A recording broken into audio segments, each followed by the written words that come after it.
Okay, last lecture. This one is since we've been talking about so many drugs that are bad drugs that you shouldn't be taking, now we're going to talk about some of the drugs that help you, the pharmaceuticals, the psychotropic medications that you can potentially talk about. Some of this you're not going to understand. Um, this is a lecture that I borrowed to some extent. I took it, and it's one from a medical school, an individual who's giving a lecture on psychotropic medications. One of the things that you're going to have to realize about medicine, pharmaceuticals change so frequently and of course each pharmaceutical company will have their own um, copy of something, especially after 20 years. I guess you get exclusive rights if you develop a medication like Viagra or Prozac. You get exclusive rights to that for about 20 years. You can charge just about anything you want. And then after 20 years, it goes out on the market, and then people start making generics of that, and usually that brings the price down. But we're and so one of the problems that they have in medical school is that these things change so frequently that a lot of times they don't really learn this. They learn this when they talk about liver disease, or they're talking about pancreatic cancer or whatever. At that point, they will learn the medication that potentially can help. But they don't have a class in pharmacology. They do have a class in pharmacology, one class in pharmacology. But like I said, these things change so frequently that a lot of times they don't. That's the only introduction to pharmaceuticals that they really get. So some of your best physicians are the ones who had been pharmacists before. We had when I was living in Montana. My wife ran a clinic up there, and she had a pediatrician who had been a pharmacist before he went to medical school and became a doctor. And he was really good. He could tell you just about anything about any of these drugs. So it was really kind of neat being if you went in to see that doctor, because he had all that knowledge that a lot of people didn't have. So we're going to talk about the psychotropic medications, and it's important. I think it's important as potential psychologists, because we talk about Prozac all the time and Xanax all the time, and some of the antipsychotics. But it's good to know some of the background of some of these drugs. I think we're going to start with antidepressants, and strangely enough, we're going to start at the end. We're going to start in the middle anyway. We're going to start with SSRIs. There we go. There we go. Psychotropic medications. So the first thing we're going to talk about are antidepressants. We're going to talk about the selective serotonin reuptake inhibitors. Um, the mechanism of action for selective serotonin reuptake inhibitors. SSRIs inhibit serotonin reuptake so that they increase the synaptic serotonin levels. In other words, instead of it blocks the reuptake of the serotonin, and it leaves more in the synapse. It leaves more in the synapse, so it stops the reuptake. Many SSRIs affect other receptors, especially at high doses. Selective serotonin reuptake inhibitors' clinical effect usually takes weeks, so the mechanism goes beyond simply increasing synaptic serotonin levels. In other words, it takes from 4 to 6 weeks to build up a therapeutic level in somebody's brain. So the reality is, if somebody's depressed and you're trying to treat them, you can give them SSRIs. But one thing that will happen is that they won't get any better. They shouldn't get any better. for from 4 to 6 weeks. It really all depends on the individual. The other thing that we need to talk about, and I guess I should have talked about this in the beginning, I guess it is the beginning, isn't it? Is that everybody, we're all different. Not just the color of our skin or the texture of our hair, but we all have different biochemical structures. You may have a different biological structure than your brother does. Let me give you an example. I am not sensitive to opiates. I'm not sensitive to caffeine, and I can't take ibuprofen. If I take ibuprofen, it makes me depressed. Now, why does it do that? I mean, you guys can take ibuprofen all day long, and you have no side effects. But if I take it, then I get depressed. Why? Because uh, my biochemistry is different than other people's, uh, and it's just not me. It's well, there are a number of people that have the same effect. About 5 to 10% of the population isn't sensitive to opiates, just like I'm not. About 11% of the population get depressed when they take ibuprofen. So it's not like I'm some alien creature that came in from Mars or something. It's just the fact that that's the way it works. Now I've got a brother. I think I've told you this story before. Caffeine, I could drink all the caffeine in the world, go right to sleep. It doesn't wake me up. It doesn't keep me from going to sleep. But I have a brother who he was on his way from Muncie, Indiana to Norfolk, Virginia to visit his daughter on a select weekend. And he was tired because he had worked all day. It was a Friday, and he'd worked all day. So he decided the only way he was going to be able to stay awake would be to take would be to drink coffee to stay awake. So he drank himself a cup of coffee, actually, and he had a Mountain Dew. He had a Mountain Dew in his car. So he was swigging the Mountain Dew. He had drunk the coffee. He was swigging the Mountain Dew. The next thing he knows, he ended up in Maine. He was up in Portland, Maine. Uh, he had something had happened to him. He blacked out or something. He'd driven, instead of driving directly east, he had driven east and north, and he ended up in Maine instead of in Virginia. So instead of going a little bit south, he went way up north. And he woke up like 2 or 3 days later. He was just so wired. And of course, he called me on the phone and told me not to drink Mountain Dew anymore because it was hallucinogenic. And I told him, I drink this stuff all the time. I probably drink 4 or 5 cans of Mountain Dew a day. I was drinking that much. That's the all I was drinking at that point. I was just drinking Mountain Dew, so I wasn't having any side effects. And of course, he ended up in Maine from drinking, and he can't drink coffee. My dad used to drink coffee by the bucket load, and my mom, if she drank a half a cup of coffee, she started having heart palpitations. So as you can see, people have different biochemistries. My brother has a similar biochemistry to my mother. I potentially have a biochemistry similar to my dad's because I'm not sensitive to caffeine like he wasn't. He has since passed away, but there you go. So this is one of the things that we need to think about. So any time that if you're involved in treating a client with pharmaceuticals, one of the things you need to do is monitor them. A lot of doctors, they have so many clients and they have so many, and they're throwing pills at just about everybody. It's hard for them to really monitor people and make sure everything's working correctly.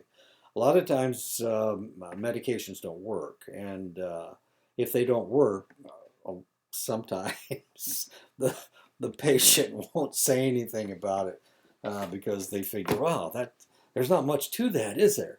You know. So it's just the way things work. We all have different biochemical structures. So what are we talking about here? We're talking about selective serotonin reuptake inhibitors.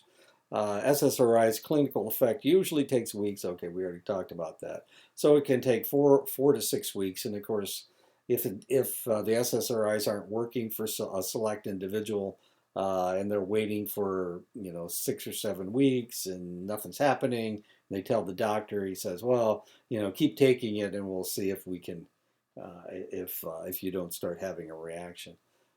So after a couple months, he may increase the dosage or whatever. Normally, that it really all depends on the individual we're talking about. There are several serotonin receptor subtypes.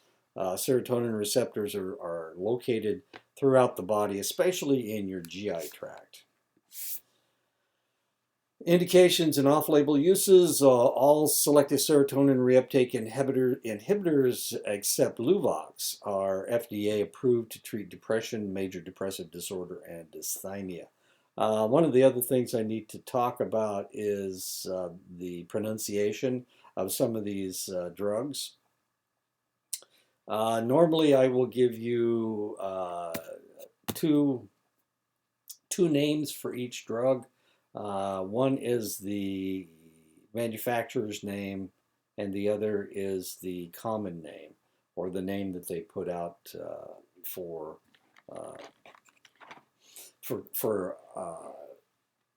civilian consumption, I guess. Various class members of SSRIs are also, Luvox is a good example. Various class members of SSRIs are also approved to treat generalized anxiety disorder, OCD, panic disorder, PTSD, eating disorders, premenstrual dysphoric disorder, and social anxiety disorder. So there are lots of different SSRIs, and they're used for something different. And we're going to go through this in just a second. The off-label uses of SSRIs, some people use it to treat ADHD. You can use SSRIs to treat insomnia, chronic pain syndromes, seasonal affective disorder, behavioral problems in individuals with dementia, and intellectual disability. The half-life of SSRIs, there's a some have short half-lives. If they have a short half-life, a missed dose can result in uncomfortable symptoms. Two examples would be Paxil and Luvox have a short half-life. Moderate half-life, Zoloft, Celexa, and Lexapro. And long half-life, it's good for people who tend to miss doses, is Prozac. So Prozac has a long half-life, which means that if you miss a dose, you're not going to go into convulsions or whatever. Well, you're not going to have a side effect. My wife used to take Lexapro, and she had a difficulty with Lexapro. She forgot her Lexapro. She was on a trip to Washington, D.C., and she forgot her Lexapro. And by golly, after the second day, she started having nausea and vomiting and diarrhea, which was fairly severe. And it was because of her Lexapro. Luckily, her roommate was on the same stuff.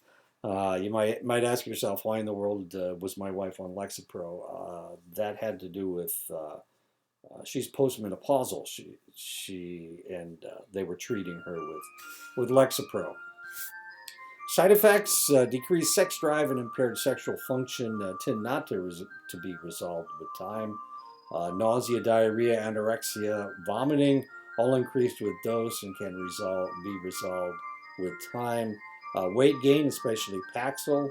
Paroxetine is another name for Paxil, after initial GI effects. Headache, dizziness, anxiety, especially Prozac. Another name for Prozac is fluoxetine. Rash, insomnia, sedation, sweating, vivid dreams, tremor, dry mouth, especially Paxil, and of course that's the paroxetine. Bruising, increased prolactin, protein that enables the females to produce milk. Drug interactions: Luvox increases Prozac, increases Paxil, increases Zoloft, increases Celexa, increases Lexapro. So if you're taking Luvox, it increases the SSRI levels. So what are we talking about? We're talking about having a reaction the side effects. These would become worse if you were taking two SSRIs at the same time, especially if you're taking Luvox with Prozac. The interacting effects may be dose dependent, and that is with Zoloft. SSRI levels tend not to be altered by other drugs, but can potentially increase levels, inhibit metabolism of certain drugs. Examples: Paxil will increase risperidone, which is an antipsychotic. Prozac increases buspirone, which is an anxiolytic. And Luvox will increase olanzapine, which is an antipsychotic as well. Okay. Cautions: suicidal ideation and increased suicide risk, especially with children early in treatment, but there is significant debate about that.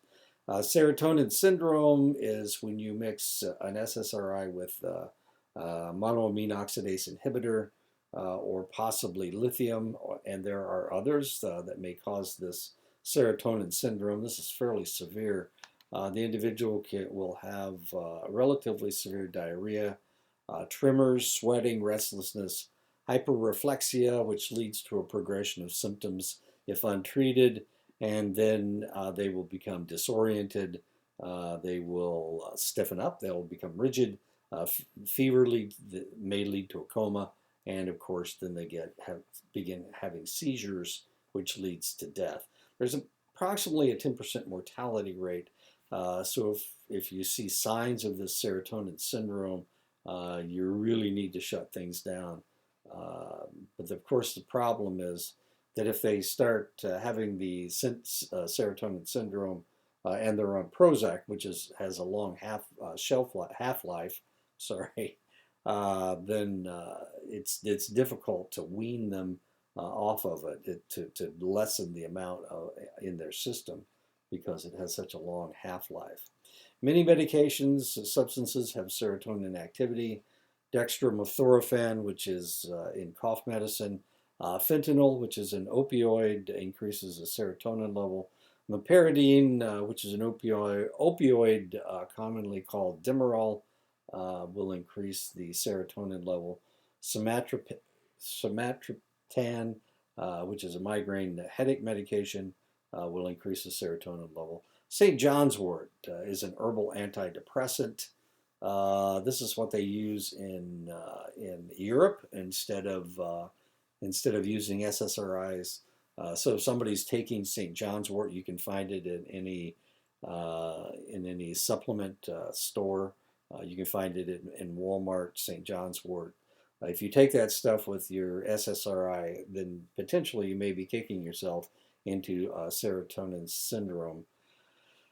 MDMA, of course, and LSD both really increase the amount of serotonin in your system, as does alcohol, by the way. Alcohol, one of the effects of alcohol is increasing your serotonin level.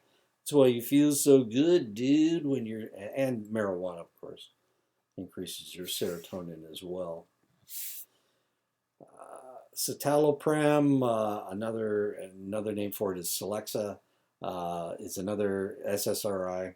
It has few drug-to-drug interactions. It has high serotonin specificity. It's typical or less SSRI. It has fewer side effects than most SSRIs.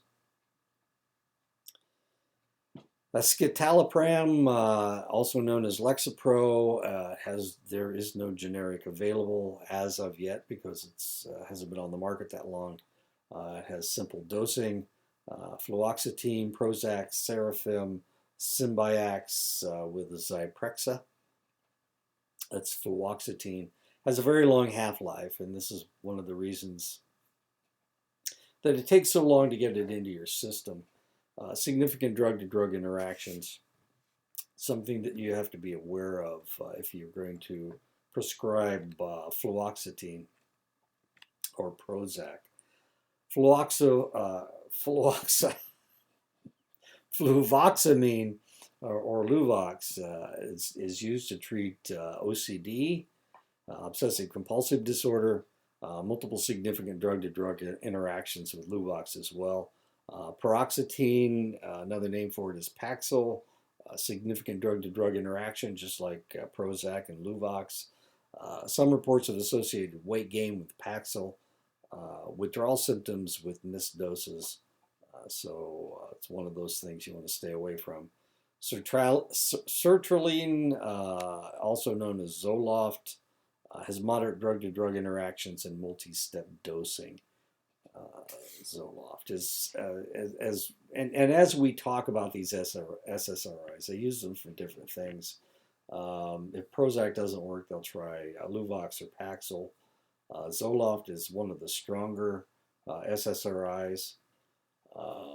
So I guess it goes stair step from if Prozac doesn't work, they'll try Luvox. Luvox doesn't work, they'll try Paxil, and then Zoloft is the stronger of all of these SSRIs. Newer antidepressants that are not or less serotonin specific or affect serotonin differently than SSRIs. In 1981, they developed Desaril, also known as Trazodone. They use it to treat PTSD. It allows the individual to jump over delta wave sleep, and that's when they usually dream about realistic things. That's when they have their flashbacks. 1989, Wellbutrin or bupropion was developed. 1993, Effexor, venlafaxine is another name for Effexor. 1994, Cerazone, nifazodone was developed. 1996, Remeron, mirtazapine was developed. 2004, Cerazone discontinued, although generics still available. And in 2004, duloxetine or Cymbalta was developed. Now, you guys, of course, are fairly young and have only been thinking about this for a relatively short period of time. But you have to understand that I've been in psychology since 1976. I think I started in 76. Maybe it was 75. Anyway, so I've been in the game for a long time, and most of these drugs are new as far as I'm concerned. Since I started in 75, 76, Desaril wasn't around. Of course, this was after Vietnam. We were looking for something to treat people suffering from PTSD. The federal government wouldn't admit that they wouldn't admit that it was a problem. They didn't start diagnosing PTSD until the 1980s.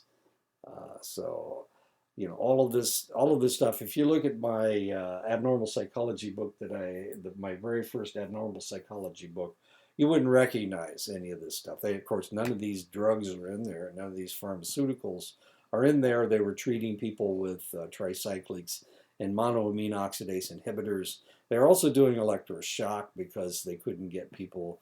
There were no safe drugs to treat people with, so they were sending people into asylums, and that's when one flew over the cuckoo's nest was written back in the 1970s, before they started treating people with more logical medications. So, as we're going through all of these things, a lot of these things seem silly to you, and they seem brand new, and all of that stuff. But of course, I've seen all these things as they first came onto the market, and I was working in one or some other capacity in medicine or mental health. So all of these things I remember when they hit the market. When they first hit the market, of course, everybody, when they first started marketing Effexor, they said it was, going to change everything. And Cymbalta, of course. Then they started advertising Cymbalta on, I think you can still see Cymbalta advertisements on television. Mechanisms of action. Effexor and Cymbalta are both serotonin and norepinephrine reuptake inhibitors, SNRIs. And of course, that was huge when they first came out. In the 1990s, into the 2000s. Remeron has serotonin subtype and norepinephrine activity. Trazodone and nifazodone are different serotonin activity than SSRIs. Bupro, bupropion has dopamine and norepinephrine activity. So all of these were used theoretically. Were used for different types of depression. We had all of these SNRIs and SSRIs hitting the market, and each one was supposed to be life changing for everybody. And as it turns out, they're all fairly generic. They either work or they don't work. One of the things we discovered when Prozac first came out, they claimed that it was 95% effective or 90% effective. Now it's after we've been using it for 30 or 40 years, the number of cases that it actually helps has gone down to somewhere in the 60 to 70% range. Whereas in the beginning, of course, they claimed that it was 85, 90% effective or whatever. And the rest of these, of course, when you just have small trials, it's easy to find a group of people that are sensitive to your drug. But once you put it out on the market, of course, the numbers automatically go down because you're not dealing with a special group. You're dealing with everybody, and not everybody will have the same reaction. As we said, well, that was another class. We were talking about in cultural psychology. We were talking about that the fact that Koreans don't have the same reaction, or Japanese have the same reaction to Prozac that people in the United States do. It doesn't work as well for them as it does for people in the West. All typical and atypical antidepressants have FDA approval to treat depression. SNRIs have been shown to be effective in chronic neuropathic pain. Wellbutrin has been approved to treat nicotine addiction. Wellbutrin can augment SSRIs to reduce SSRI sexual side effects, which is the biggest complaint from people, especially males who are taking selective serotonin reuptake inhibitors. It makes them impotent, and this is really upsetting for them. So they want to go off the drug so that they can have sex again. It also makes females, it makes them, their level of desire a lot less than it was before they were on SSRIs. So this is a really serious side effect that a lot of people complain about. Remeron and trazodone are used to treat insomnia. Both atypical antidepressants have many similar uses to typical selective serotonin reuptake inhibitors. Wellbutrin, Remeron, trazodone, and nefazodone do not usually have associated sexual dysfunction. And for that reason, a lot of people would like to take them, but this is not the doctor's first choice. Usually they'll go to Prozac, Zoloft, or Paxil, or Effexor. Once they use those drugs and the person complains about it, then they'll go to these as a secondary choice or a tertiary choice. Venlafaxine Effexor is similar to tricyclics with less safety and side effect concerns. Effexor has FDA approval for depression and generalized anxiety disorder and social anxiety disorder. As an SNRI, Effexor activity depends on the dosage. Effexor has a minimal drug-to-drug interactions. Effexor has side effects with missed doses, as I told you about my wife. Duloxetine or Cymbalta is an SNRI that has minimal dose dependency. Cymbalta is indicated for depression and chronic neuropathic pain. Bupropion, Wellbutrin, and also known as Zyban. You probably heard of Zyban. It's what we treat individuals who are trying to get off of nicotine. Bupropion is a norepinephrine and dopamine reuptake inhibitor. Zyban is used to treat smoking addiction. Bupropion is a seizure risk in certain patients. It's especially increased risk at high dosages. Bupropions, drug-to-drug interactions are not often significant, except with monoamine oxidase inhibitors. And we're going to talk about the monoamine oxidase inhibitors in just a second. They were the first antidepressants that we came across. Pretty soon tricyclics came around, but they had no way of treating depression until the MAOIs were developed. And we're going to talk about them in just a minute, but they have a lot of side effects, and you can't use MAOIs with anything else, with practically anything else. And of course, if you listen to the commercials on television, they're talking about Cymbalta, or they're talking about Effexor, or they're talking about one of the SSRIs. They tell you not to take it with an MAOI. Mirtazapine, also known as Remeron. Mirtazapine is a complex serotonin that has norepinephrine alpha-2 and histamine activity. Mirtazapine has receptor activity. It changes with changes in dose. Mirtazapine has sedation and weight gain, especially at lower dose. Mirtazapine usage can have lipid abnormalities, and this is a problem with Remeron. If you have a cholesterol problem, then you would not want to take Remeron because it affects your fat level. Whoops, I went the wrong way. Remeron has minimal drug-to-drug interaction except with MAOIs once again. Nifazodone, or also known as Serzone, is rarely used due to irreversible liver toxicity.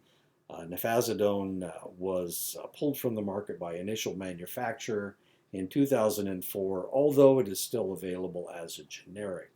And nifazodone is still popular with some patients because it works for them. And the liver toxicity is a problem. Normally, as long as your liver is healthy, and as long as you haven't abused your liver by drinking too much alcohol, then usually you're okay. But some of these drugs, almost all of these drugs, the only way to get them out of your system is through your liver. So if you have liver problems, then some of these are really toxic as far as your liver is concerned. A good example would be acetaminophen, Advil, isn't that? Yeah, acetaminophen. Acetaminophen is really hard on your liver so if you take too much acetaminophen, then potentially you can damage your liver, especially if you do other things that damage your liver. Or have a sensitive liver. So they tell you to stay away from it. I had a friend, or a student, I'm sorry, a student up in Montana who had hepatitis C, and she couldn't take acetaminophen because her liver was already damaged from the hepatitis C, so she couldn't take acetaminophen. They were afraid she'd blow her liver out. And she'd been an alcoholic for about 5 or 10 years prior to that, and she was on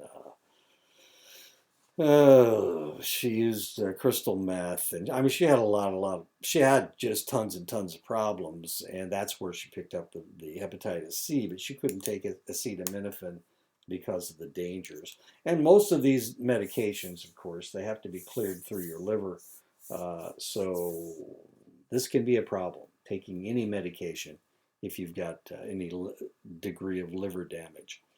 Trazodone or Desaril causes sedation, weight gain, and low blood pressure. This is what we gave individuals after Vietnam in the 80s. If they survived to the 1980s, then we started giving them Trazodone. It worked. It actually worked. Kept them from having their flashbacks. But the problem was it caused them to gain weight. And that's what they didn't like. And it also sedated them, made them feel dull, made them feel like they were half asleep all the time. That was another problem. And the reason they felt that way is because they didn't have as much delta wave sleep as they needed. and that was the trazodone. Trazodone is used most commonly off-label for insomnia, and that's what was happening with these people with PTSD. Rare reports of sustained painful erection, also known as priapism, that should be treated in the emergency room. It can lead to impotence and has been reported with trazodone. Okay, so that's the SSRIs. Now we're going to talk about the tricyclics. SSRIs and SNRIs are what we're treating people with depression now. Back in the 50s, we discovered tricyclics. Monoamine oxidase inhibitors we discovered before we found tricyclics. And we actually replaced, so we're going backwards, strangely enough. So we replaced the monoamine oxidase inhibitors with the tricyclics. Tricyclic antidepressants describe a group of drugs with similar structure and function. They're abbreviated TCA, tricyclic antidepressants. 1958, imipramine failed investigation as an antipsychotic, but found to have antidepressant properties. So they developed this medication as an antipsychotic. It didn't really work, but they realized that they could use it as an antidepressant. The 1960s, multiple other TCAs were developed and placed into use. In the 1990s, significant reduction in use due to introduction of SSRIs, which have fewer side effects. Now, this is really kind of interesting because when I was first working in medicine in the early 1970s, I joined the Air Force in 1971, so this would have been 1972. We had to draw blood from people to measure their TCA levels, to measure their imipramine and desipramine and nortriptyline, all of the tricyclics. We had to measure this because there was a potential of liver damage. Once again, there's a potential of liver damage. But then with the SSRIs, not nearly as much liver damage from Prozac and Zoloft and Paxil. So they shifted. The doctors shifted from the tricyclics to the SSRIs in the 1990s. The mechanism for tricyclic antidepressant action: there is a nortriptyline, serotonin, histamine, muscarinic, cholinergic, and alpha adrenergic receptor activity in differing ratios depending on which tricyclic you're talking about. Anticholinergic activity leads to many of the side effects of these drugs. It is used for depression and similar spectrum of disorders as the selective serotonin reuptake inhibitors. Tricyclics are especially helpful with chronic pain and depression secondary to medical conditions such as AIDS. And you would be not surprised, I guess, or maybe you would be surprised, but people who have medical conditions, chronic medical conditions, such as AIDS or Parkinson's disease or Alzheimer's disease or diabetes, they have a chronic pain and depression from their medical problems. Side effects include enuresis. They can't hold their urine, narcolepsy, premature ejaculation, insomnia, and migraine prophylaxis. Blood may be obtained to monitor dose effectiveness, and of course this is what we need to do to make sure that they have a therapeutic level in their bodies, is draw their blood. Drug-to-drug interactions for tricyclic antidepressants. Tricyclics have multiple significant interactions in each direction with potentially serious consequences. The side effects of tricyclics for anticholinergic problems include dry mouth, constipation, blurred vision, and urinary retention, cardiac arrhythmias and conduction changes, orthostatic hypotension, sedation, and weight gain. Cautions when taking tricyclic antidepressant: overdose is frequently fatal, so tricyclics can kill you. Prozac probably won't. Zoloft, Paxil, you can't take too many of them. You can't use it to kill yourself. Patients with bipolar disorder may be pushed into mania or rapid cycling with the tricyclics. And this is one of the problems we had. And we're going to talk about the bipolar disorder when we talk about lithium and the anti-seizure medications. We had no way of treating them. We tried to treat them with the tricyclic medication. Didn't work. It kicked them into mania. So it really didn't work as a treatment for bipolar disorder. Amitriptyline, or also known as Elavil, is low in norepinephrine activity, low in serotonin activity. It has high anticholinergic effects. It blocks acetylcholine, and high in pain control. Amitriptyline is used to manage major depressive disorders, anxiety disorders, migraine headaches, and neuropathic pain.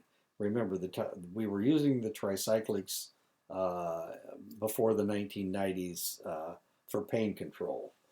Amoxapine, Ascendin, is high in norepinephrine activity. It's low in serotonin activity. It has moderate anticholinergic effects, and it is low in pain control. Amoxapine works as an antidepressant rapidly. It takes 1 to 2 weeks to get it into a therapeutic level into your system, and it has been used as an antipsychotic. Clomipramine and anafranil is low in norepinephrine activity. It's high in serotonin activity. It has high anticholinergic effects, blocks acetylcholine, and it is high in pain control, anafranil. It is used to treat OCD, depressive disorder, panic attacks, and anxiety. Disipramine, also known as norpramine, is high in norepinephrine activity. It's low in serotonin activity. It has low anticholinergic effects, and it is low in pain control. Disipramine is used as an antidepressant, and it's used, oddly enough, to treat ADHD. Doxepin, also known as Sinequan, is low in norepinephrine activity. It's low in serotonin activity. It has moderate anticholinergic effects. It blocks acetylcholine, and it is low in pain control. Doxepin is used to treat major depressive disorder, anxiety disorders, chronic hives, and insomnia. Remember, it has antihistamine properties. Imipramine, also known as tofranil, is low in norepinephrine activity, low in serotonin activity. It has moderate anticholinergic effects and moderate in pain control. It is used to treat depression, anxiety, and panic disorders, and enuresis. Enuresis, of course, is bedwetting. Meproteline, also known as Ludamil, is high in norepinephrine activity, low in serotonin activity. It has low anticholinergic effects and moderate in pain control. Metropiline is used to treat depression, anxiety, panic disorder, and neuropathic pain. Nortriptyline, also known as Pamelor, is moderate in norepinephrine activity, low in serotonin activity. It has moderate anticholinergic effects and moderate in pain control. Nortriptyline is used to treat depression, anxiety, ADHD, neuropathic pain, and to help in smoking cessation. Are these still used? And the answer is yes, they are. If the SSRIs or the SNRIs don't work, then they will probably treat them with tricyclic antidepressants. If they treat them with tricyclic antidepressants, one of the things that they have to do is they have to draw their blood monthly in order to make sure that they're not getting a toxic level build up in their system. Remember, most of these, it only takes a couple weeks to get a therapeutic level into your system. It takes 4 to 6 weeks to get a therapeutic level of SSRIs, Prozac into your system. Disipramine, norpramine, is high in norepinephrine activity. It's low in serotonin activity. It has low anticholinergic effects and low in pain control. Disipramine is used as an antidepressant, and it's also used to treat ADHD. Doxepin and Cinequan. Wait a minute, I already talked about this stuff. There we go. Wow, I'm going over stuff again. Protriptyline, also known as Vivactyl, is high in norepinephrine activity. It's low in serotonin activity. It has moderate anticholinergic effect and low in pain control. Protriptyline is used to treat depression, ADHD, and its energizing effect is used to treat narcolepsy. Trimipramine, also known as Sermontil, is low in norepinephrine activity, low in serotonin activity. It has high anticholinergic effects and high in pain control. Trimipramine is used to treat depression, anxiety disorder, psychosis, psychosis, and insomnia.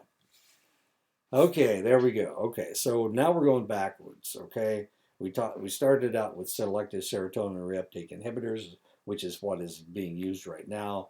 We also talked about SNRIs, serotonin and norepinephrine reuptake inhibitors.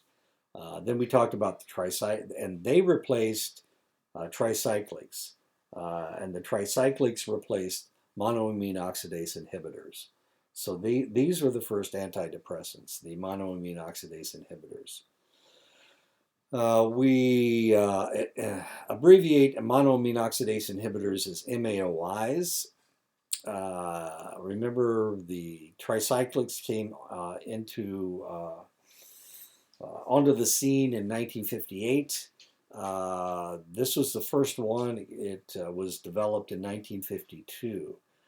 Just like the tricyclics were thought to be an antipsychotic, which didn't work out. That's known as serendipity, where a drug being developed to treat one thing actually is used to treat something else. That's known as serendipity. And the monoamine oxidase inhibitors were also a serendipity. They were looking for an anti-tuberculosis drug, and they discovered its antidepressant properties. So they started using MAOIs in the early 1950s. But there was a problem. There was a toxicity to the MAOIs. In 1962, they started seeing people dying from this stuff, from the using the MAOIs, and they weren't exactly sure what was going on. It wasn't until 1962 that they figured out what was going on. They began investigating. Actually, they started investigating this back in the early 1950s. It's the only thing they had to treat people with, so they kind of swept it under the table. Finally, the drug company lost its power, I guess, and they discovered that the people taking MAOIs couldn't eat certain foods. Foods with tyramine in it. They were dying from hypertension, which is weird because they'd eat 4 or 5 hot dogs, and then all of a sudden their blood pressure would just go sky high, and they would have a stroke and die. Was it the drugs problem? Well, that was the argument in the 50s when they didn't have any other way of treating them. Then in 1958, of course, tricyclics came around. Monoamine oxidase inhibitors were also already known as toxic to the liver, so they just replaced the MAOIs with tricyclics. And then in 1962, of course, it came out that you couldn't eat tyramine-rich foods with MAOIs. It caused this hypertension to the extent that people were having strokes. In the 1960s, institution of strict dietary restrictions of tyramine-containing foods and other interacting substances came to be. 1960s, significant reduction in use due to introduction of tricyclic antidepressants, which do not have the severe restrictions of MAOIs. MAOIs worked. They really worked. They really did a number on your depression. But the problem was that there were certain things you had to stay away from. And we'll talk about the tyramine-rich foods in just a second. In 2006, of course, we stopped using MAOIs almost exclusively, and then in 2006, they developed this transdermal selegiline patch known as MSAM to treat depression, and it has MAOIs. So if you're putting on this patch, you've got to stay away from other serotonin increasing problems. Otherwise, you may have serotonin syndrome. Okay. But of course, when you're using the patch, you don't eat hot dogs. Features of MAOIs. MAOIs are effective antidepressants for those who can adhere to the necessary restrictions and tolerate many of the other side effects. Very long duration, requiring caution when mixing with restricted substances or medications. The problem with MAOIs is you can't really take other medications, and of course there are all of these restrictions. So you have to be aware of what you're eating. Tyramine-containing foods, and this is not a complete list. Certain tyramines may be consumed in moderation. You can't eat cheese, you can't eat chocolate, you got to stay away from soybeans, hot dogs, any processed meats, hot dogs, dry sausage, any of that stuff you've got to stay away from. You can't drink caffeine, you can't drink beer and wine, anything fermented you have to stay away from. Pickles you have to stay away from. It's the dill and olives you have to stay away from. And the rest of them, I mean, there's a really, really long list of things with tyramines in it. But you have to stay away from all the good stuff like cheese and chocolate, hot dogs and olives. No pickles on your hamburger. And you can't drink it down with a Coke. These are things you have to stay away from. If you're, I guess that'd make me depressed right there, not eating any of that stuff.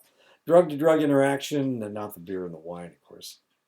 Drug-to-drug interaction with MAOIs, multiple prescribed and over-the-counter medications can be potentially lethal. We're not talking about dangerous. We're not talking about, ooh, we just had an episode. We're talking about this stuff will kill you. You eat 3 or 4 hot dogs and you're taking MAOIs, and all of a sudden your blood pressure goes up and you have a stroke and die. That's just the way it works. But there's also a problem with serotonin syndrome anytime you're taking MAOIs with anything. So you have to stay away from other medications. So the available formulations, these are the first antidepressants. Phenelzine is known as Nardil. Carboxazid is Marplan. And tranylcypromine, also known as Parnate. And of course, when I was first started in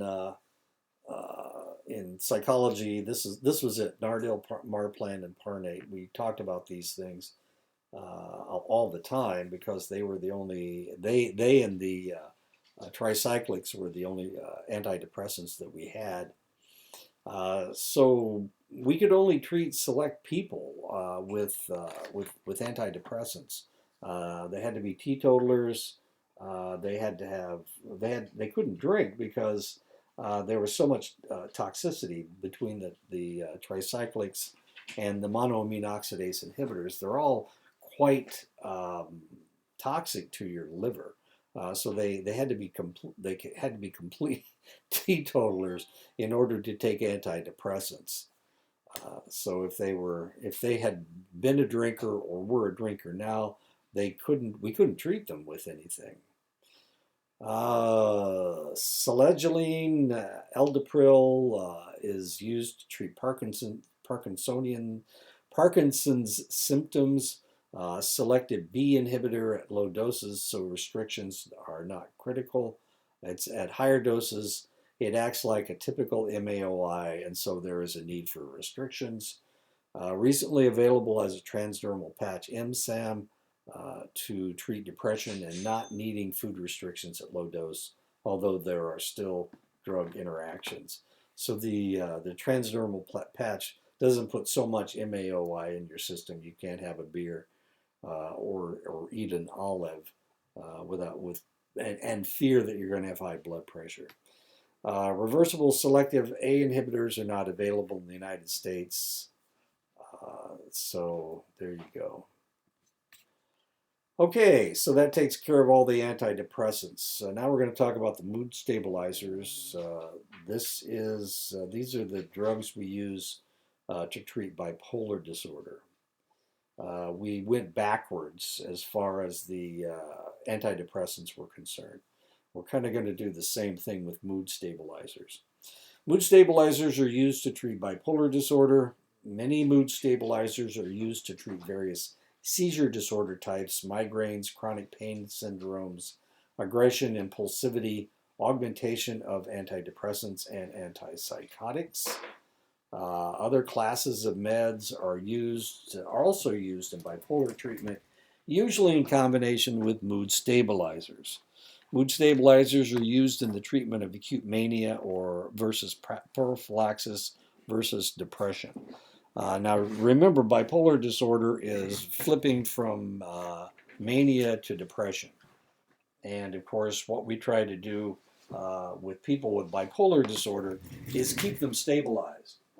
And that's why we call it mood stabilizers. This is what we're trying for, prophylaxis. Prophylaxis means giving somebody a medication or a treatment to keep them from having a problem. That's prophylaxis. When I won't tell you. we used to call condoms prophylactics, and the reason we called them prophylactics is because they were supposed to keep you from getting sexually transmitted infection. Prophylactics. This is back in the 70s. Okay, so the first thing we're going to talk about is, we're going to talk about the older mood stabilizers. It was discovered that the anti-seizure medications were good for keeping people from having bipolar symptoms. So carbamazepine and valproic acid are both anti-seizure medications. So if somebody had epilepsy, the first time I ever came in contact with either carbamazepine or valproic acid was kids were coming in and having their blood drawn for carbamazepine and valproic acid because they had epilepsy. So that was it. Then we started treating. Back in '66, the French discovered it. We didn't start using it in the United States until later. We didn't start treating bipolar disorder with anti-seizure medications until later. The French discovered it in 1966, but we didn't quite catch on. We couldn't get it approved, was the problem.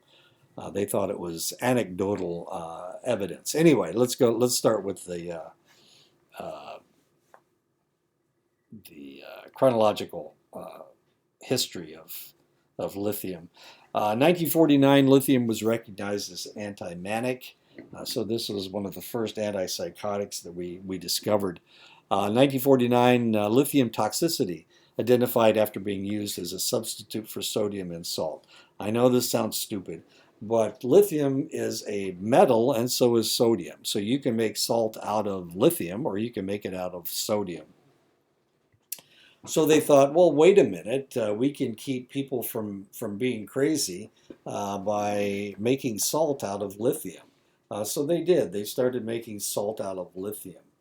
So it was lithium chloride instead of sodium chloride. As strange as that may seem, they can make salt out of a metal and any and chloride. If you mix chloride with any heavy metal, it makes salt. So you can make it out of just about anything. All the salt in the ocean, of course, is made out of sodium chloride. But they thought, well, we can mix in some lithium in there, and it'll make everybody happy. Well, they tried to do that, and then what happened was, these are heavy metals. This is a heavy metal. Lithium's a heavy metal. And if you get too much of it into your system, it kills you. It can kill you, or it can make you very, very sick. Sodium doesn't usually do that because that's what we are all through our system is sodium is what we use to balance our bodies. That is how we balance ourselves is with sodium, because that's the all the salt in the world is made out of sodium chloride.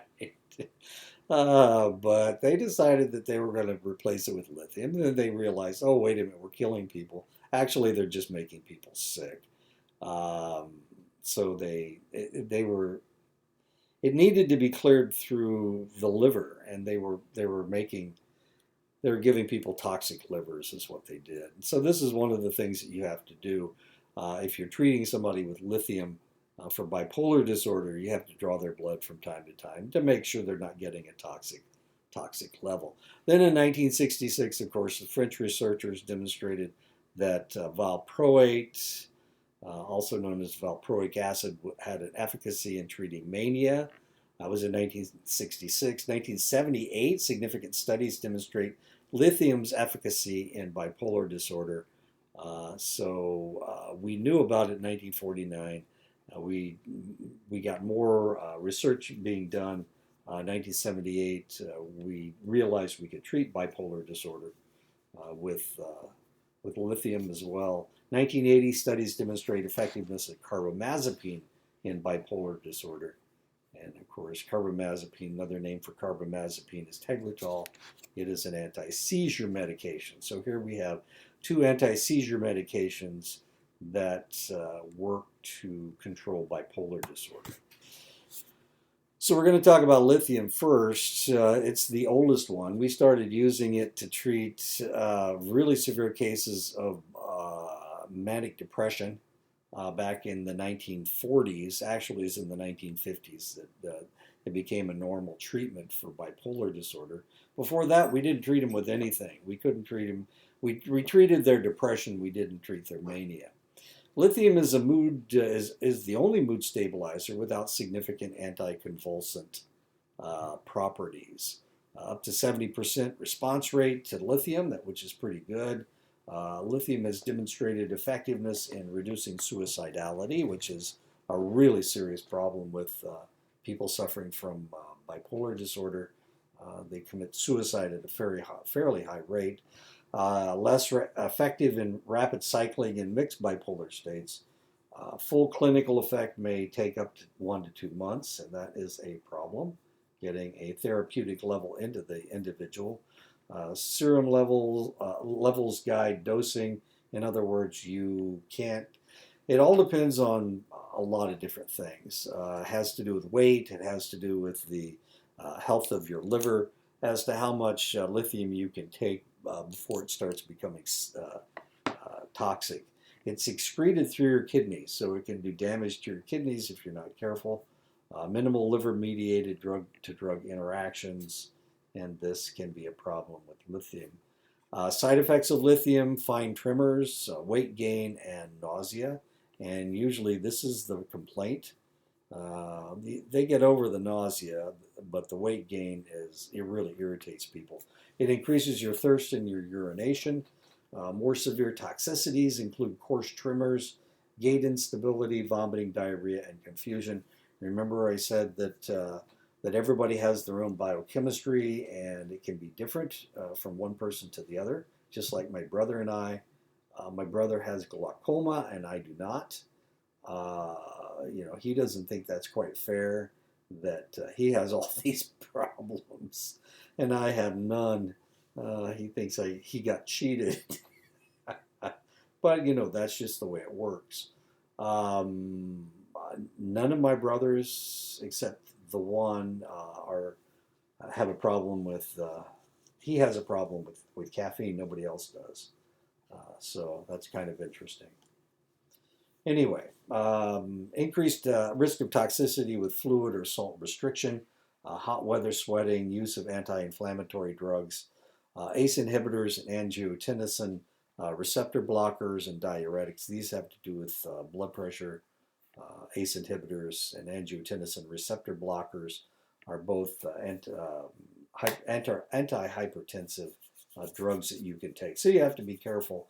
If you are taking lithium, you can't take antihypertensive medications, or you have to be really careful of your antihypertensive medications. You got to be careful of how much you're sweating because you can't take in a lot of salt. Remember, lithium is forms with chloride to make a salt. So if you take in too much salt, then it can cause a toxicity in your system. So if you're eating too many potato chips and you're on lithium, you got to be real careful that you're not creating a real serious problem. It may cause kidney and thyroid dysfunction, so there is a need for regular monitoring of creatinine, BUN, and TSH. Creatinine and BUN, blood urea nitrogen is what BUN stands for. Creatinine and BUN are your kidney functions. So if they think you have a kidney problem, they will draw a creatinine and BUN to make sure your kidneys are functioning properly. TSH is thyroid stimulating hormone. That is the hormone that is produced in the pituitary gland to tell your thyroid to function. So that's how they tell if your thyroid's okay. I mean, it can blow your thyroid out. It can really mess up your kidneys if you've got all of these problems right here. If you're taking in too much salt, or you're taking antihypertensives, then it can really cause you a lot of problem. So if you're taking lithium, they've got to measure your liver functions. They've got to measure your thyroid functions, and they have to measure your kidney functions to make sure none of your organs are being affected. Females are at much greater risk of lithium-related thyroid dysfunction, and of course that is a problem. Luckily, there aren't as many female people with bipolar disorder. There are more males with bipolar disorder than females. So this isn't always a problem. Wait a minute. 10,815 steps today. Okay. Carbamazepine, also known as Tegretol, it is an antihypertensive or anti-seizure medication. It's used in acute mania and bipolar maintenance. It's more effective than lithium in rapid cycling and mixed states. It's less effective in bipolar-related depression. I mean, it's an anti-seizure medication, so why in the world would it work on depression? Serum levels can be helpful in guiding dosing. Multiple significant drug-to-drug interactions affecting both other medications, reducing their levels, and other medications affecting it, increasing your carbamazepine levels. It induces its own metabolism, so it may need to adjust dose over several weeks. And this is, we used to do Tegretol draws all the time. The reason was because we were trying to make sure that they weren't getting a toxic level of carbamazepine in their system. As it says here, it has its own metabolism, so the body will adjust itself to the amount of Tegretol that you're putting in their system, and sometimes it will adjust itself right out of the therapeutic level. So this is one of the things that we had to do in the lab. We had to make sure that the individual had a therapeutic level of Tegretol in their system, and they weren't getting a toxic level, and they were getting a therapeutic level. Side effects of Tegretol: gastrointestinal problems, nausea, constipation, diarrhea, appetite loss. Now you may think this is really weird. Yeah, you can either go one way or the other. You can either get a gastrointestinal blockage, or you've got the Hershey's, you've got the squirts. So what's going on? Well, what it does, it affects your gastrointestinal. It can either overstimulate or understimulate your gastrointestinal system, and that's a real serious problem. Your central nervous system, it sedates you. It makes some people dizzy. makes them feel unsteady, and makes them feel confused. Benign rashes are common. Catastrophic rashes are rare. Catastrophic rashes are rashes that are so severe that they get infected. They form abscesses. That's a catastrophic rash. Most of the rashes are just red bumps, and you itch them and they go away. Many possible serious abnormalities in the complete blood count. They may reduce your sodium levels, hyponatremia. The liver function abnormalities are rare but possible. This is one of the reasons why we have to draw liver functions with Tegretol levels. Toxic metabolite, 10 to 11 carbamazepine epoxide, can create problems via drug-to-drug interactions. Sometimes there's a reaction with Tegretol and valproate. Both of these are anti-seizure medications, but normally what happens is, in order to control their bipolar disorder, they will be taking more than one anti-seizure medication. So they'll be taking Tegretol with valproate, or they'll be taking Tegretol with lamotrigine, or maybe, well, not usually phenobarbital, but they'll be taking with another anti-seizure medication. Okay. Valproic acid or valproate, another name for it is Depakote. We used to get Depakote level draws all the time. It all depended on the individual, whether they're taking Depakote or carbamazepine for their epilepsy. Let me take a quick drink.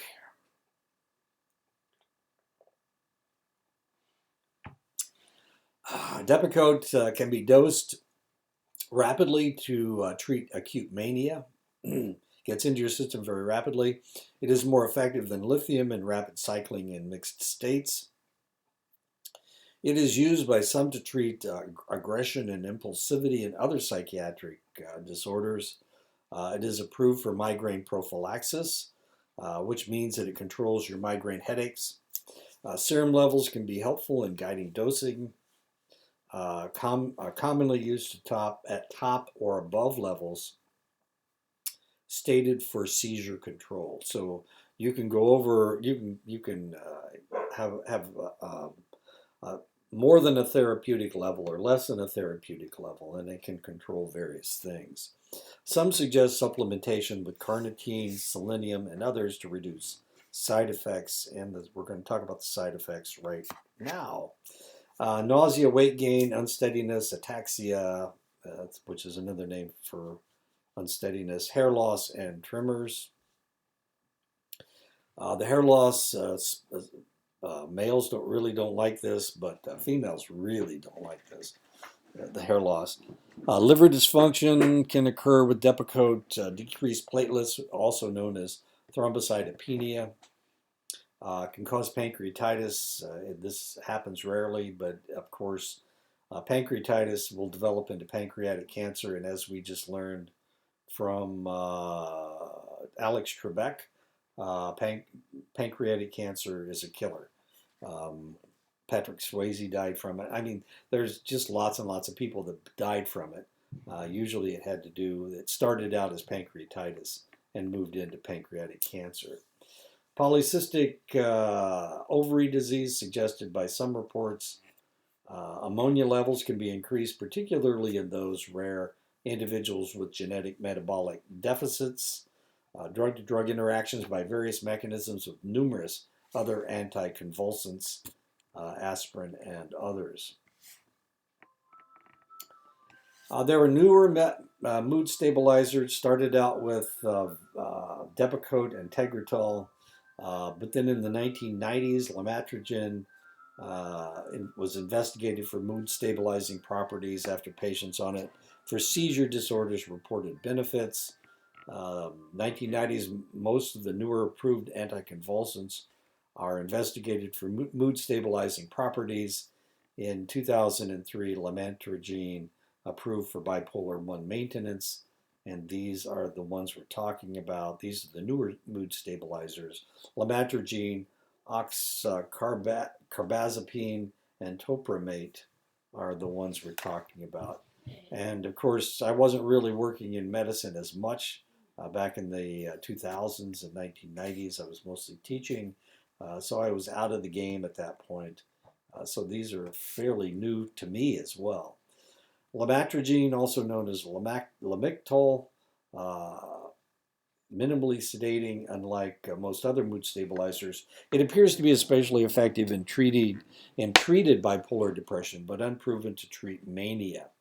Early use as an anticonvulsant in children raised concerns about potentially life-threatening rashes. This is known as Stevens-Johnson syndrome, also known as toxic epidermal necrolysis.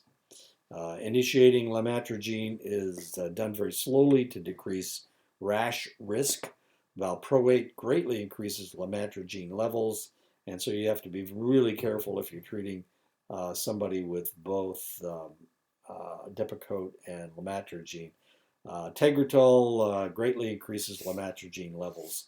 So anytime lamotrigine is in the mix, you have to be very, very careful with any other medications. Oxycarbazepine, trileptal is used primarily in combination with other mood stabilizers, although efficacy can not clearly substantiated at this point. Modified carbamazepine with potentially less side effects and drug-to-drug interactions than carbamazepine. So oxcarbazepine is a modified carbamazepine. 10-11 carbamazepine epoxide, not a metabolite, so higher doses required if switching from carbamazepine. Topamax, topiramate, research questions. Its use as a mood stabilizer, although scattered reports suggest possible benefit. Problems with Topamax, weight loss, cognitive dulling, kidney stones, metabolic acidosis. Newer mood stabilizers, I practiced this when I was going through this lecture. This is a tough one. Levetiracetam, or Keppra, efficacy in bipolar disorder unsubstantiated, although scattered reports suggest possible benefits. Minimal drug-to-drug interactions. Zonisamide, Zonegran, the efficacy in bipolar disorder is unsubstantiated, although scattered reports suggest possible benefit. Side effects similar to topiramate, including weight loss, kidney stones. I've had them. You got to stay away from them. Olanzapine fluoxetine combination is known as Symbyax. It's approved for treating bipolar disorder. Fluoxetine, of course, is Prozac. So you're mixing a anticonvulsant with an antidepressant. That's kind of interesting. Okay, so we're done with the drugs for the bipolar disorders. Now we're going to talk about schizophrenia or the antipsychotics. Now you got to remember that before 1949, we didn't have anything to treat any of this stuff. There's not a whole lot we could do with somebody who is psychotic, or somebody who had severe bipolar disorder, or somebody who had depression. And pretty much the only thing we could do was to use electroshock on them. So there was not a whole lot going on. And then in the 1950s, we started developing all these drugs. We started developing drugs that had side effects that were really serious that we had to stay away from, like monoamine oxidase inhibitors or tricyclics. And then we developed these antipsychotics. So in 1950,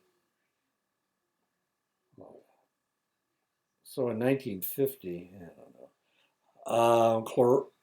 chlorpromazine was synthesized as a sedating antihistamine. 1952, chlorpromazine was reported to be beneficial in psychosis and mania. So we could treat people who were schizophrenic. 1953, first reports of chlorpromazine-associated movement disorders, that's tardive dyskinesia. 1958, haloperidol was developed. 1962, so here we are, we're treating these people. We had nothing we could do with somebody that was schizophrenic. All we could do would be to send them to a hospital and keep them there until their psychotic episode was over with. That's all we could do with them. We could try electroshock. We could try different ways of shocking their system besides electricity. We used insulin treatments. We used water treatments.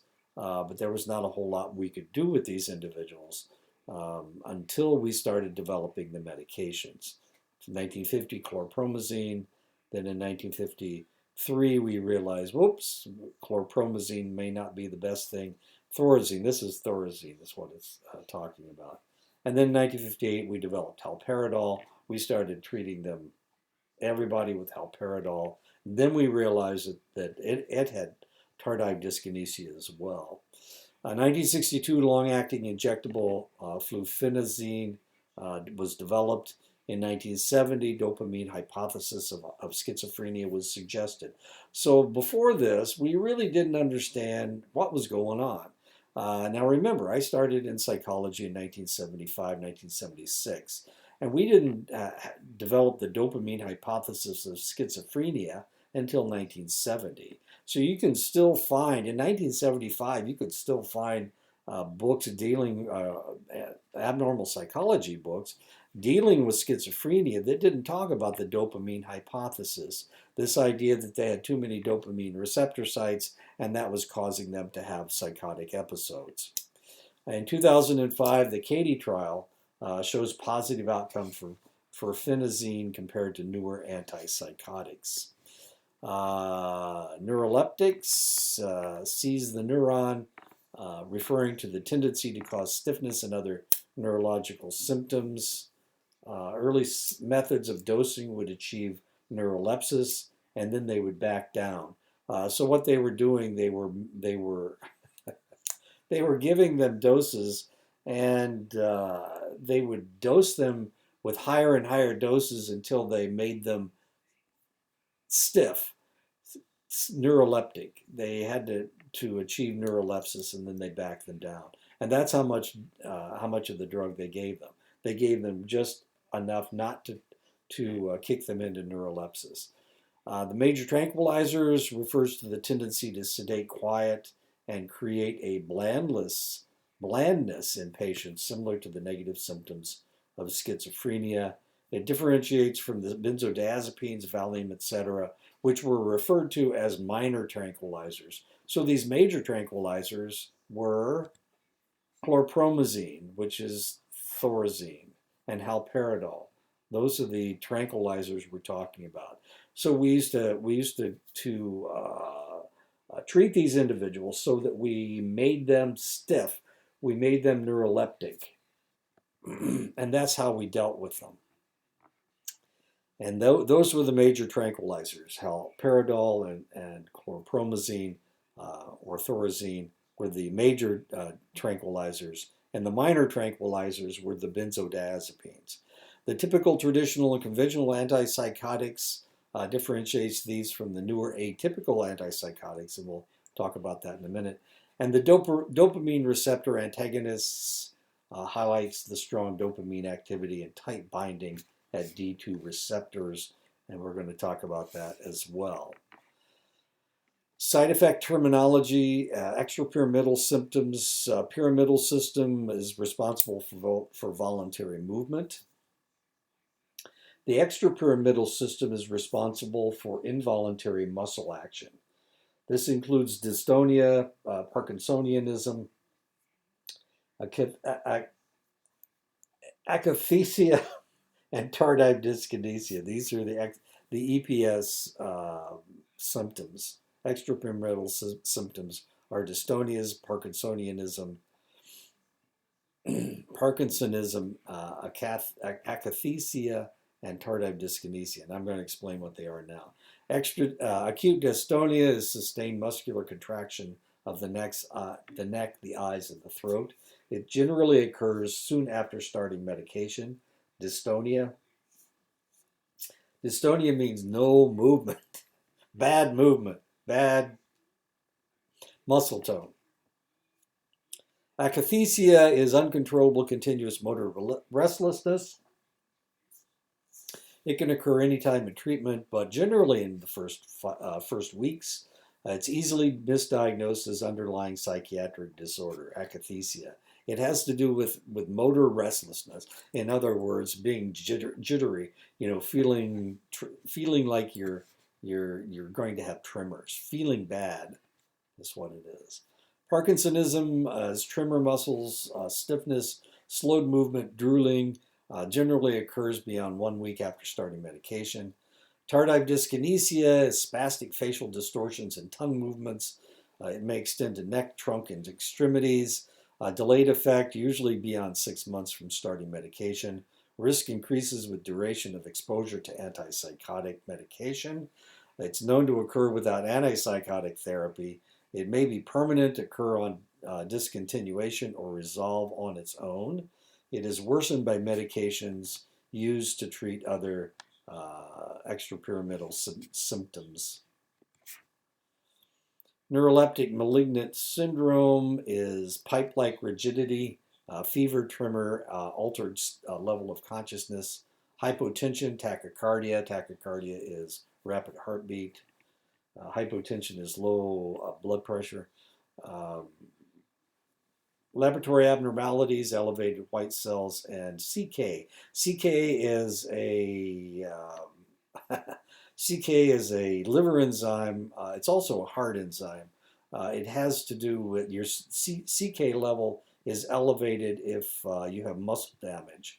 Normally, if somebody has a heart attack, we'll draw a CK level to find out how much muscle damage there was. You can differentiate between striated muscle and smooth muscle. That has to do with CK has to do with muscle damage. Mortality of neuroleptic malignant syndrome is 10 to 20%. It can occur anytime in a course of treatment. Anticholinergic effects, dry mouth, blurred vision, constipation, urinary retention, mydriasis, dilated pupils, that's anticholinergic effects. Okay, so we're talking about the antipsychotics. We're talking about the older antipsychotics. And of course, we didn't have anything to treat people with until the 1950s. Until the 1950s, all we could do was institutionalize people. So all of a sudden, we've got new drugs, and as long as we can give them some of these drugs, these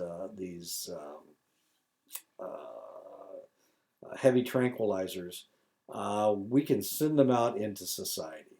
Okay, and one of the things that happened in the 1980s. Now remember, this is the 1950s, so we were doing better and doing better and doing better. And then in the 1980s, Ronald Reagan closed all the mental institutions around the United States. In the 1950s, of course, each state had their own mental hospital. Some states had a lot more than one, depending on how many cities were in the state. Why does that have anything to do with it? There's more schizophrenia in urban areas than there is in rural areas, and it may be that people who are suffering from schizophrenia gravitate toward an urban setting. That's neither here nor there. But the reality is that the states were, and the federal government was helping them maintain these mental hospitals for people with really serious psychotic problems. And then in the 1980s, Ronald Reagan just pulled the plug. He decided he was going to save money by letting all these people go. He decided that the treatment that we had for all of these problems, bipolar disorder and schizophrenia, they were good enough that these people could go out in they didn't need to be in hospitals anymore. So, but they had to stay on their medication. That was the deal. And that's one of the reasons that the police have a really tough job because all these people are homeless right now. I mean, they are homeless. They've been homeless or they died. You know, they didn't survive. They did something and they didn't survive. Anyway, that has to do with politics. And we're not talking politics, are we? Okay, so the clinical effect, low potency, the antipsychotics that are low potency are chlorpromazine, mesor, me, mesoridazine, and thioridazine. Ridazine, the zines. Yeah, okay. Medium, high sedation, low, medium, extrapyramidal symptoms, high anticholinergic effects, medium potency, perfenazine, loxapine, and molindone. They have low to medium sedation, high extrapyramidal symptoms, and low, medium anticholinergic effects. The high potency fluoxetine, trifluopyrazine, thiothiazine, haloperidol, and pymazide. Uh, Thiothiazine, this is thorazine. This is what thorazine is. They have medium to low sedation, high extrapyramidal symptoms, and low anticholinergic effects. Chlorpromazine, also known as thorazine, is, I guess I gave you the wrong answer, didn't I? I've done this before. Okay, so chlorpromazine is thorazine. It has cardiac risk and weight gain, and this is what everybody complains about. Fluphenazine, prolixine is long-acting injection available. Haloperidol, also known as Haldol, has a long-acting injection available. And this is what we used to, if somebody came in on with having a psychotic episode and they were uncontrollable, one of the things we shot them up with was Haldol. Loxapine, L'Occitane, mesoridazine, Serentil has cardiac risks. Molindone, Moban, perfenazine, trilofan, pimazide, or is also known as ORAP, cardiac risk. Thuridazine, Mellaril, it's Mellaril, high cardiac risk. Thiothiazine, Navane. The reality is that unless you deal with people with schizophrenia, you would never come in contact with any of this stuff. Haldol and thorazine. What else? Mellaril. These are some of the drugs that I have come in contact with. Stelazine, I've come in contact with. But they're the older antipsychotics. They're newer. Risperidone is one of the things. Oh, there we go. Risperidone. Clozapine and clozapine. Clozapine was introduced in the United States after a long delay related to safety concerns. Clozapine came over from Europe. 1990, it came into the United States. 1994, risperidone was developed. 1996, olanzapine was developed. 1997. Quetiapine was developed. In 2000, Ziprasidone was developed. 2003, aripiprazole was developed. And like I said, I was out of the game by this time. I started teaching in 1991, but I was still working in the lab in most of up till 2000. ADA-APA consensus report on obesity and diabetes, and those taking antipsychotics. And this was a really serious problem. The weight gain was a really serious problem in 2004.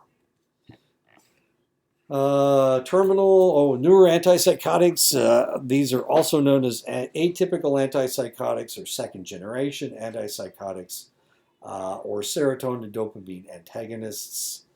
The idea was that there's too many dopamine receptor sites, too many serotonin receptor sites. So they tried to block these. The mechanism that adds serotonin activity to bind it binds more loosely to dopamine receptors. Clozapine initially rejected as an antipsychotic because of its seemingly reduced dopamine impact and lack of extrapyramidal symptoms. Indications or uses: schizophrenia and other psychotic disorders, of course. These are the atypical antipsychotics. Acute bipolar mania and maintenance, augmentation of antidepressants and mood stabilizers, aggression, and impulsivity. The features: it's less risk of extrapyramidal symptoms, movement disorders, greater effect on negative symptoms of schizophrenia.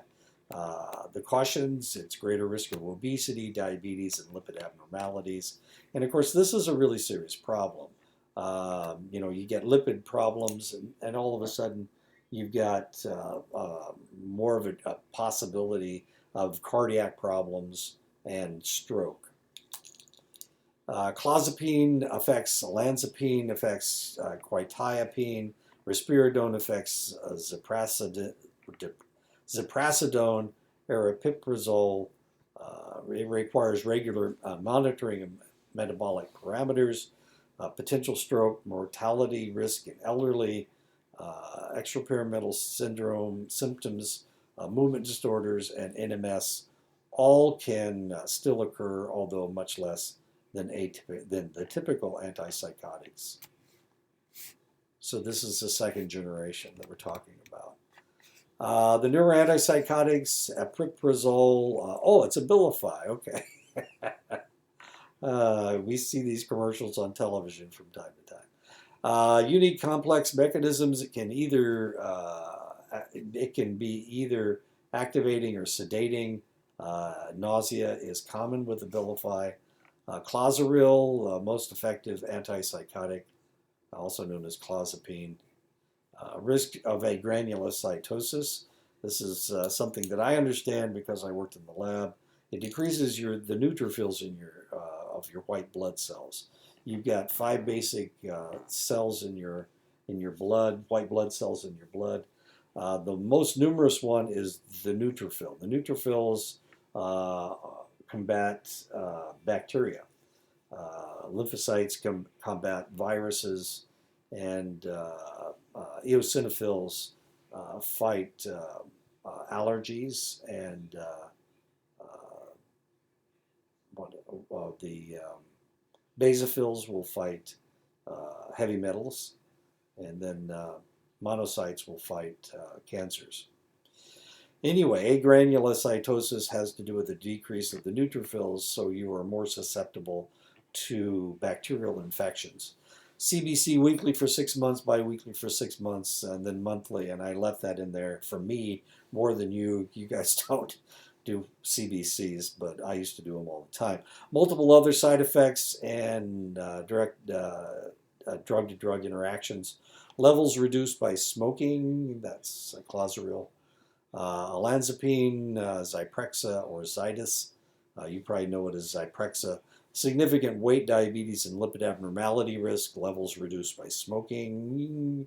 So if you are, and this is really serious, because remember, people that have schizophrenia, one of the things that we see almost exclusively is that these individuals will smoke tobacco. And the reason they smoke tobacco is because it raises their dopamine level. When it raises their dopamine level, it takes up some of those excessive dopamine receptor sites, and it makes them feel less psychotic.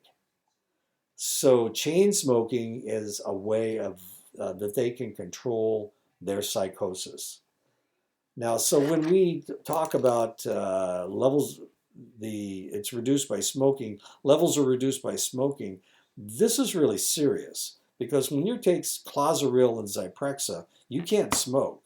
If you do smoke, now we got a problem, because you're going to be more likely to become psychotic. So they have to keep them from smoking, but everybody wants to smoke if they already have schizophrenia, because that's the way you self-medicate when you're schizophrenic. Quetiapine, Seroquel is approved dose range considered low by many. It has low EPS risk. It's used commonly as a sedating agent. Risperidone or Risperdal, this is the one that I've seen more than any other of the newer antipsychotics. It's most like typical antipsychotics at higher doses. It's available in long-acting ingestion. It's known as Consta. Ziprasidone, Geodon. Its approved dose range considered low by many. Its initial cardiac concerns appear insignificant for most. Must be taken with fat-containing meal or snack. As interesting as that is. Okay, now we're going to talk about the anticholinergics. Okay. Anticholinergic benztropine congentin is least sedating and most commonly used. Bipyridine, kineton. This is the one you probably have heard of. Diphenhydramine is also known as Benadryl. Arahexafenadil is Artane, and amantadine is, you've probably heard of amantadine, Symmetrol. I don't know how much you guys have messed around with medicine, but Benadryl you take if you have a reaction. If you have an allergic reaction, you take Benadryl to take care of it because it's an anticholinergic. Not an anticholinergic used rarely to treat. Oh, this is amantadine. Is not an anticholinergic. It's used rarely to treat EPS. Tremor, stiffness, drooling, dystonias, akathisia may not respond to anticholinergics. Tardive dyskinesia may worsen with anticholinergics. Dry mouth, constipation, blurred vision. EPS thought to be cholinergic dopamine imbalance. Okay, all right. Now we're going to talk about the benzodiazepines. Benzodiazepines, of course, are used as an anxiolytic. It was the first anxiolytic, so we had people with panic attacks and with anxiety. So the first thing we did was we treated them with drugs such as Librium. Librium, another name for Librium is chlordiazepoxide. Librium. I know this drug very, very well. When I was in the military, we used to give it to women whose men were overseas. They had high anxiety levels, so we gave them Librium and Valium. Librium is more a muscle relaxer than it is anything else. Valium, of course, is an anti-anxiety drug. So Librium was developed in 1957. It's a muscle relaxer. It was used as an anxiolytic.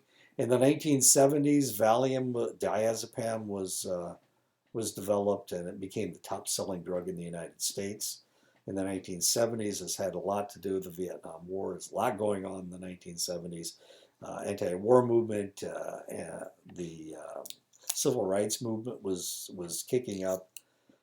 Nixon did what Nixon did and had to be removed from. He wasn't removed from office. He resigned. 1986, Xanax, alprazolam, was a top-selling drug in the United States. This is 1986. So when I first started in psychology, Valium was the number one drug in the United States. And then by 1986, Xanax had taken over as the number one drug in the United States. And today, the number one drug in the United States is an erectile dysfunction drug. Viagra is the number one drug in the world, actually. 1990s, selective serotonin reuptake inhibitors replaced some chronic benzodiazepine use for anxiety. And the reason is because benzodiazepines have a problem. The problem is that you get the rebound effect, so you've got a certain level of anxiety. You start taking your Valium or your Librium or your Xanax. Everything's fine. You decide to go off the drug. You go off the drug and actually your anxiety comes back, and it's actually worse than it was when you started. General characteristics: it differs in action, duration, drug-to-drug interactions, and side effects based on differences in absorption rates, lipid solubility, and metabolism. Indications, uses include anxiety disorder, panic disorder, mania, seizure disorder, phobias, insomnia, alcohol withdrawal, muscle spasms, agitation, catatonia, akathisia. In the hospital, in the hospital, they use it to sedate people, especially Valium.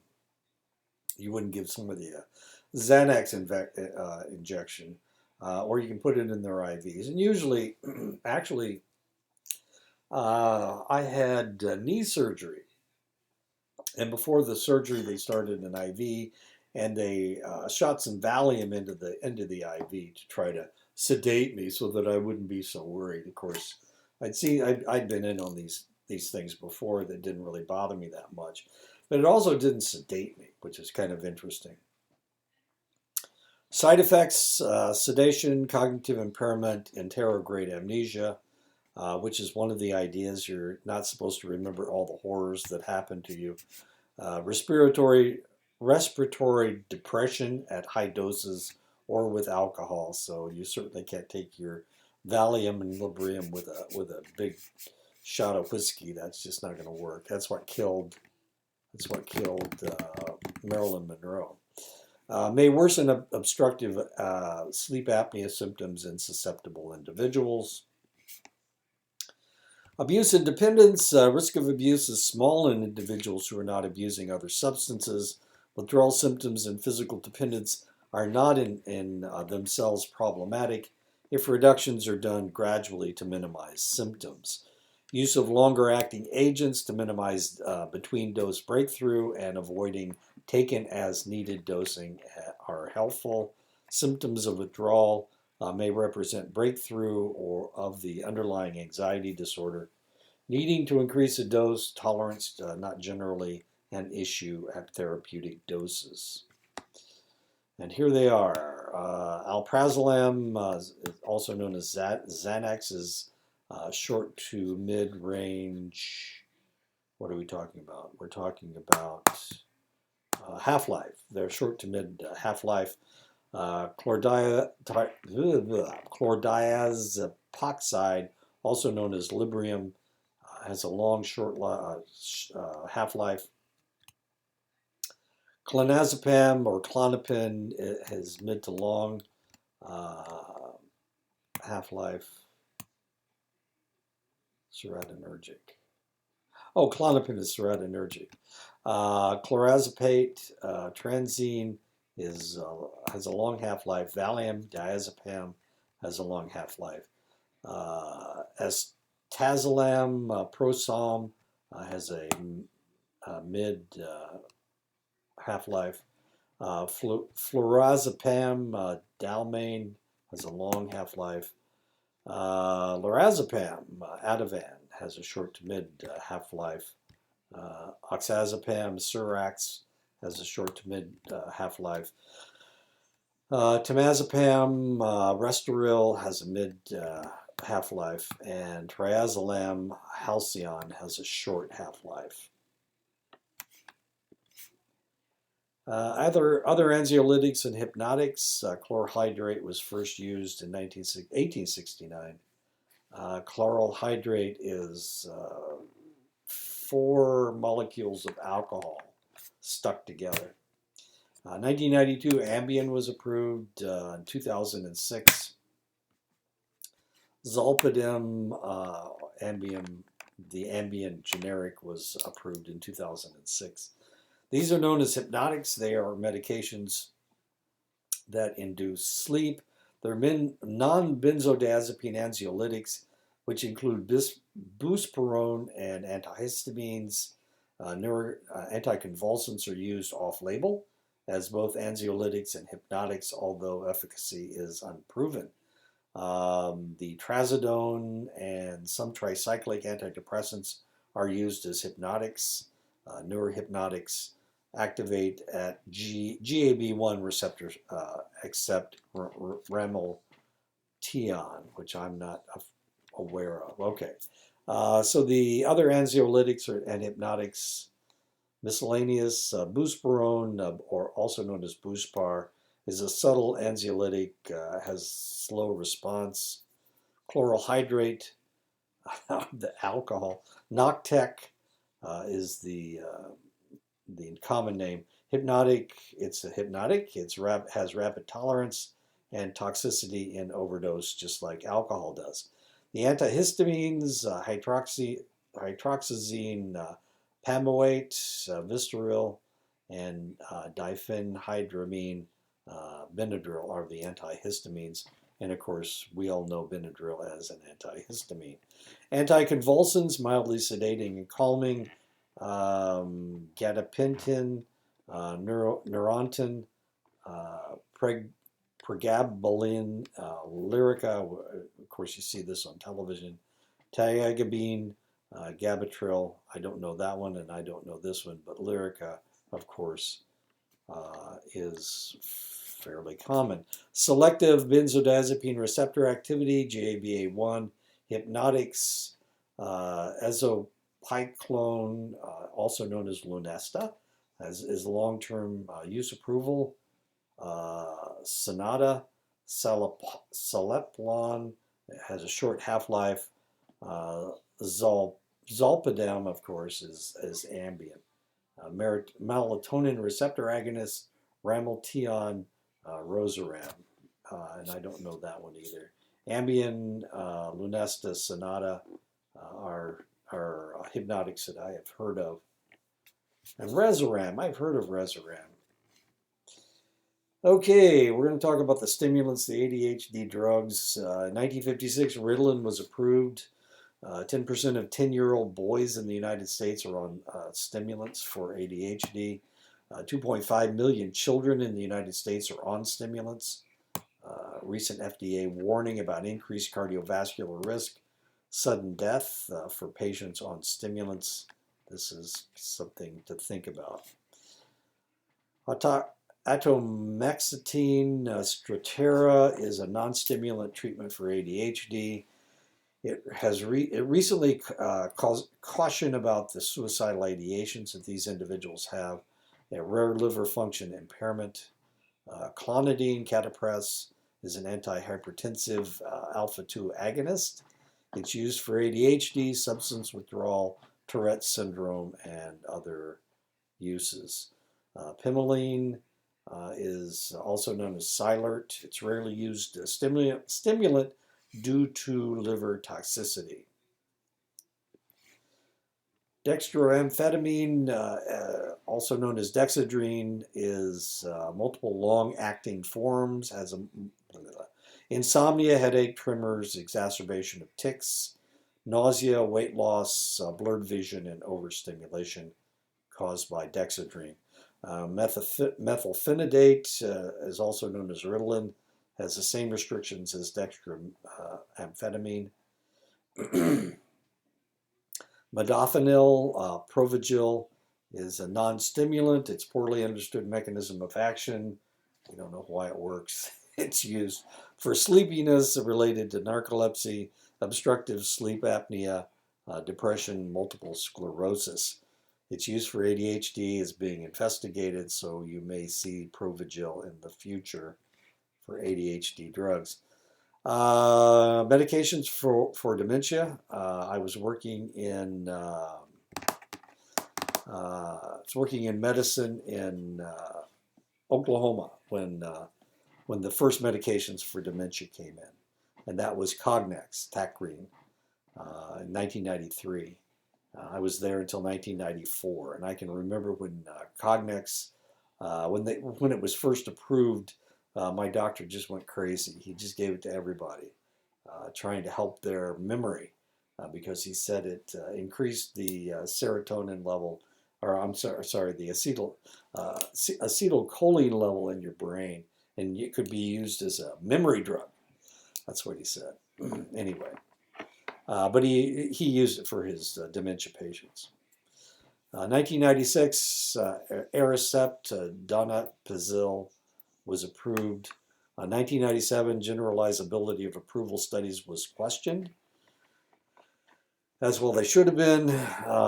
Namenda was approved for moderate to severe Alzheimer's dementia, 2003, 2004. There was a detailed British study questions efficacy of cholinesterase inhibitors. And of course, this is a really serious problem. We have more and more people with Alzheimer's disease. People are living longer, so there are more people with Alzheimer's disease. And this is a really serious problem. We're looking for a magic bullet for these individuals. We thought it was Cognex, but Cognex is just a maintenance drug. The general characteristics, the search for a treatment for Alzheimer's dementia is driven by intense human suffering and immense demographic numbers. Studies that support use of these medications generally find subtle benefit or slowing of decline. There is significant debate about the benefit versus the cost, the money, and the side effects using these medications. Usually it doesn't have to do with the money. Usually it has to do with what side effects. What are we doing to these individuals? I mean, are we improving their quality of life, or are we changing their quality of life because we're giving them these medications and making it worse? And that's the question that keeps coming up. Treatment for behavioral issues and dementia has been complicated by FDA warnings about the risk of using antipsychotics in the elderly, and that's the other problem that we have. If we make their lives that much better, then we have to treat them with an antipsychotic with a fairly heavy. In some instances, we have to treat them with an antipsychotic. This is when I was working in Oklahoma. I went to a nursing home to draw blood one morning, and I was attacked by one of the patients who had Alzheimer's disease. She was having a psychotic episode. So what happened? Well, what happened was I went into the room, and she thought I was a boyfriend who had broken up with her, when she was like in her 20s, and here she was in her 90s, and she threw a television at me, and it was a big, heavy television. She was having a psychotic episode, so she was pretty strong. She threw it across the room, and it crashed against the wall. It missed me, thank goodness. But this is the trade-off that we're talking about here. So we're trying to make their lives better, and the question is, if you allow them to have, that didn't sound right. If you improve their memories, and sometimes they will have psychotic episodes. Do we treat them with antipsychotics? Do we tranquilize them? And if we tranquilize them, isn't that counterintuitive? I mean, we're trying to make them more lucid, and here we're making them more lucid, but they're having other problems. So the cholinesterase inhibitors address one theorized mechanism of this very, very complex disease. Donepezil, Aricept, and of course I've only come in contact with Cognex. This is the only one that was approved when I was working in medicine that I can remember. Anyway, Aricept, galantamine, Rimonil, rivastigmine, Exelon, Tacrine is Cognex. It's rarely used due to its liver toxicity. Of course, this was the problem that we were having. When it first came out on the market, we started hitting people with this stuff, and then we were blowing out their livers.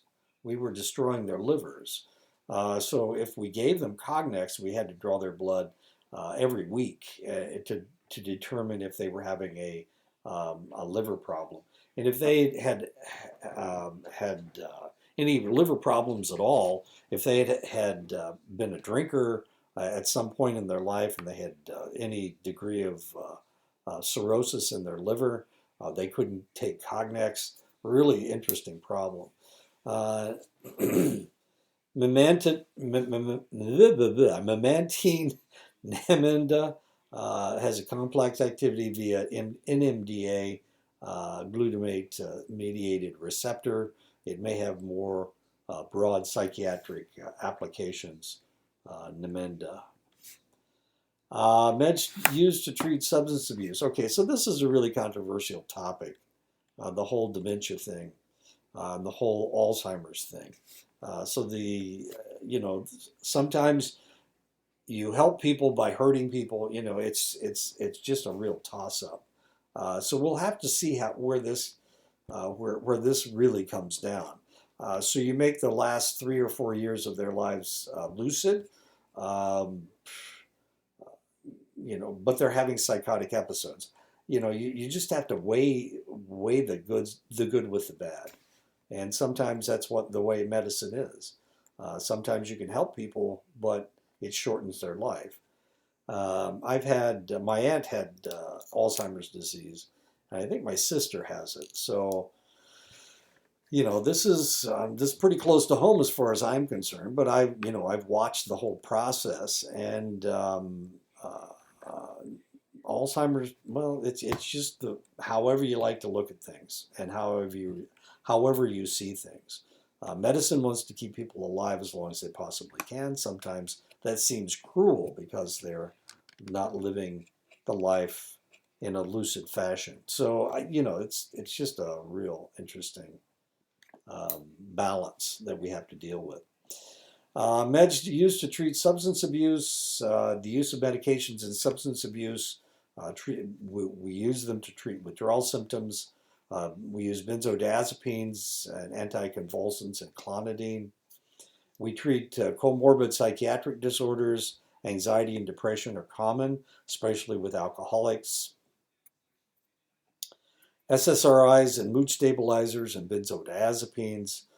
We use drugs to prevent relapse. We use them as deterrents and craving control substances. Disulfiram antabuse is used as an alcohol deterrent. It requires motivated patient. If you take antabuse, if you're taking antabuse and you drink alcohol, it will make you vomit. It creates the acetaldehyde in your stomach, becomes toxic, and you vomit. You can't keep it in your stomach. So drinking alcohol with antabuse makes you throw up.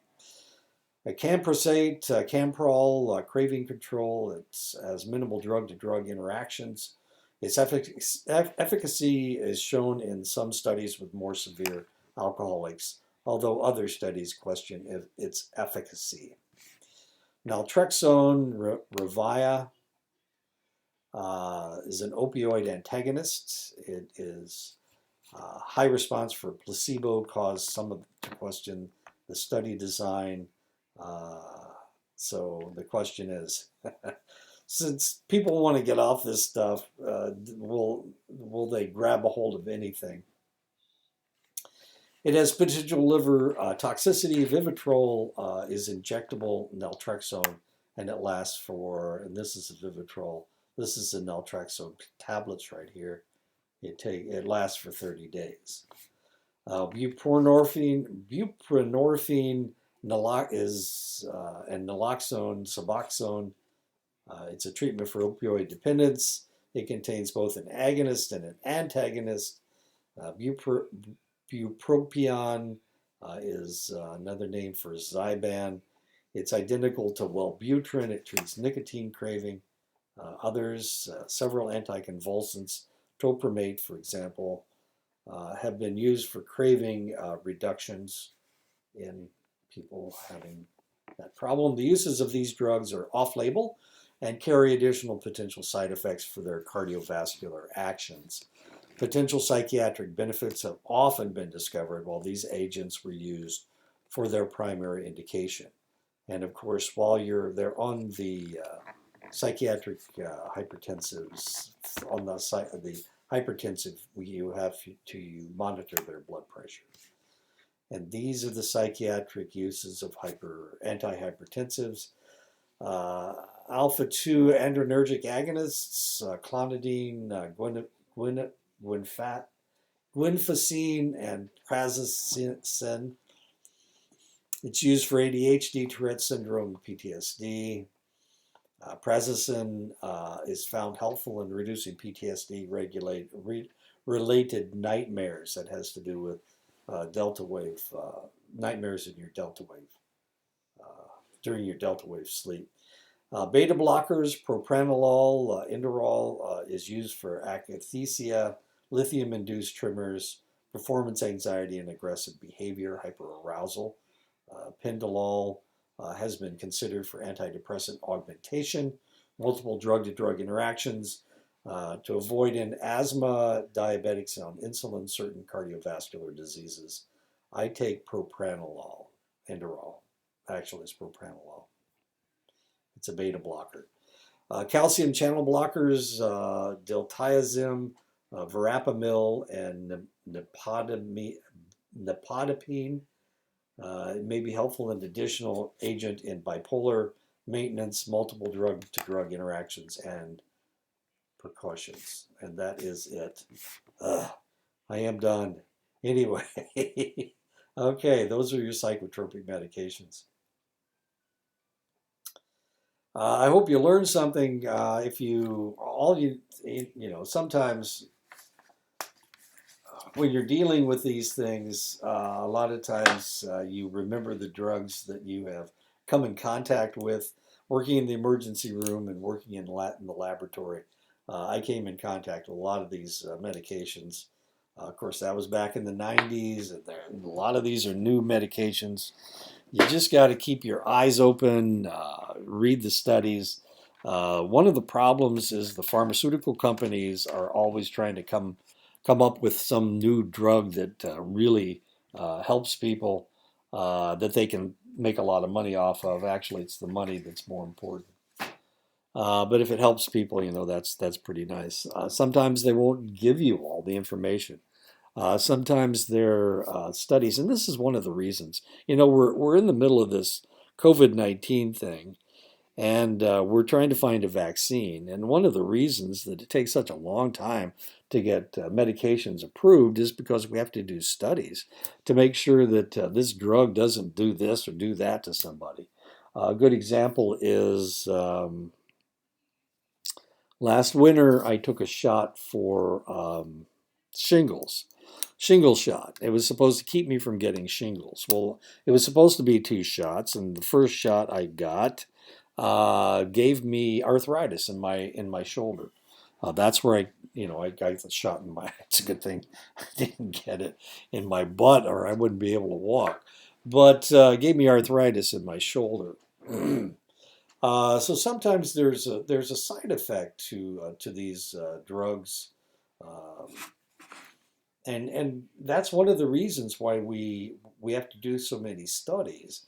We don't want to kill the patient just so that they don't get shingles. And that doesn't make any sense at all.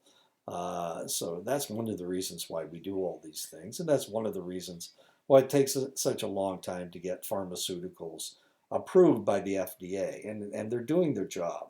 That's a good thing. And of course, this current administration, which will no longer be this administration on January 20th, the current administration got really upset because they were trying to, fast track all these drugs and all these medications. But the reality is we need to test them. We need to make sure these drugs are safe for everybody to take, like the shingles shot that I got. It's supposed to be 75% effective, but I would rather not. I would rather get shingles, which I've had before. I'd rather have shingles than have my not be able to use my left arm. Uh, I already have problems in my right arm, my right shoulder. So it's the trade-off, and I didn't like it. I didn't want it. I would rather I would rather get shingles. My quality of life would have been better if I hadn't developed the arthritis in my shoulder. It's gone now, strangely enough, and the reason it's gone is because I've used my shoulder so much. I wouldn't allow it to take hold, I guess. And I still have a twinge every once in a while, but it's not nearly as bad as it was. I could barely use my shoulder right after I had the shot, and I was mad. I was really mad because they didn't tell me that this was a possibility. And I talked to the pharmacist, and they talk to you like you're a 3-year-old kid. And I told them I was having problems. And they said, "Oh, it can't be from the shot." No, it can't be from the shot. Yeah, right. And they haven't reported any problems. And then, of course, you look up the literature, and yes, they did. In 15% of the cases, the person had problems at the injection site. Okay, so that's what we're talking about here. So I hope you learned at least some of the words. I'm sorry that I messed up some of the names. Um, Stay safe. This is the last chapter. All you need to do in order to pass the class is do your 10 um, article critiques and write your paper and take the quizzes, and that's it. That's all you need to do. So as soon as you're finished with that, you're finished with the class. So it's been a pleasure. I really enjoyed this. It's kind of nice teaching from home. I get to sleep in my own bed every night instead of sleeping in an alien area that I'm not really used to. It's kind of nice being around my wife as well. So there you go. Love you guys. I appreciate you taking my class. I hope you learned something. Um, I- when I teach a class, I don't expect you to accumulate everything. I just hope that you absorb some of the information that I'm giving you, and not the stories about my brother and my sister and whatnot. But I hope you absorb some of the information I'm trying to teach you. So I love you guys. I'll see you later, and take some more of my classes if you like. I mean, I'm having a great time. Talk to you later. Whoops.